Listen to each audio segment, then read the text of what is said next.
Hi! I said I would make a video every day in Lent, but then I got depressed and stopped doing that, so I'm just gonna try again. Anyways, here is my February reading wrap-up. About half of the books I read online or got from my local library and have returned them already. Our first section today will be graphic novels, those things that I don't actually review and only talk about here.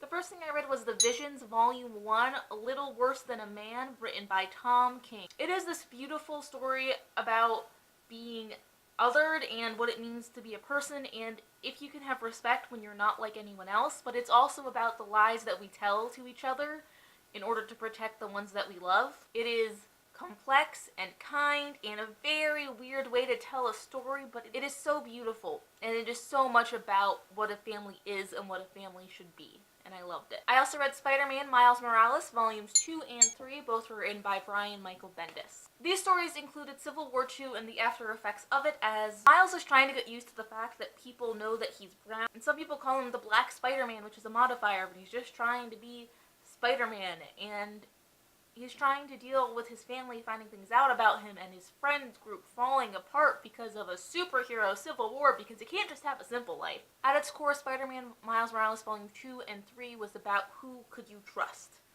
Who can you trust going forward in your life? Who do you choose to trust when things get difficult? And who do you share information with? Because superheroes don't get to share everything about their lives with their loved ones, no matter how much they love them. I was going to have a middle grade section, but then I realized all of the middle grade books I read were from the Land of Stories series by Chris Colfer.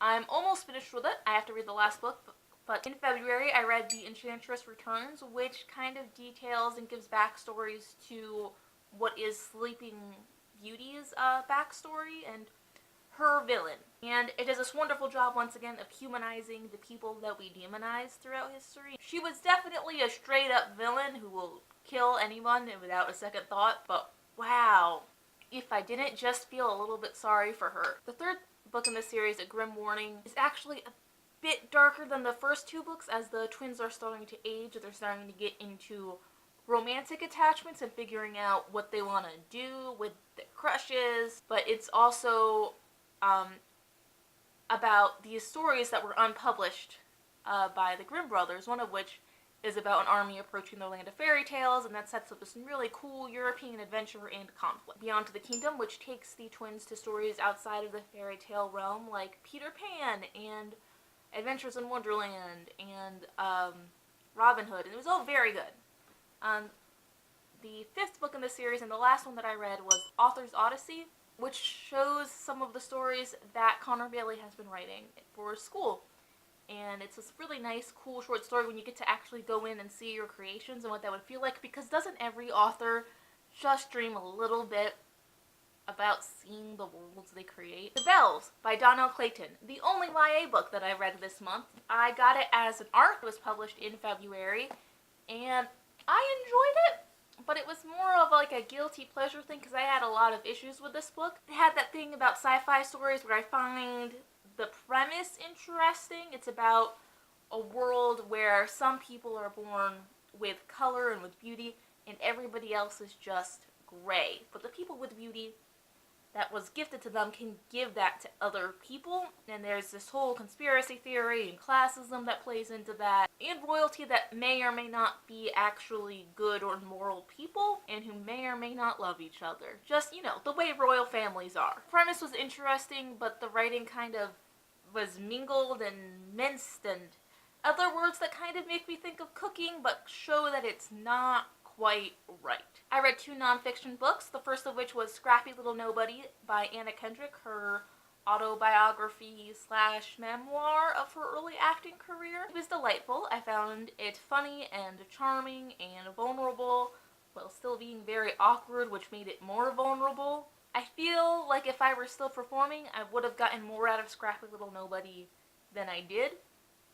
But I'm not doing that anymore, so I got what I got, and it was okay. It was an entertaining read.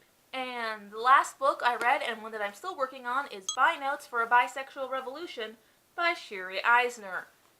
It is exactly what it sounds like. It is a very academic text about bisexuality and the oppression of bisexuality through monosexism and homophobia and like a million other things, and how the bisexual community has been rejected by both straight and gay communities, and how we should be changing that to make it, just to make everything better and more accepting. And it's a very good but very complicated book. Academia is great, it tires me out, and those are all the books I read in February.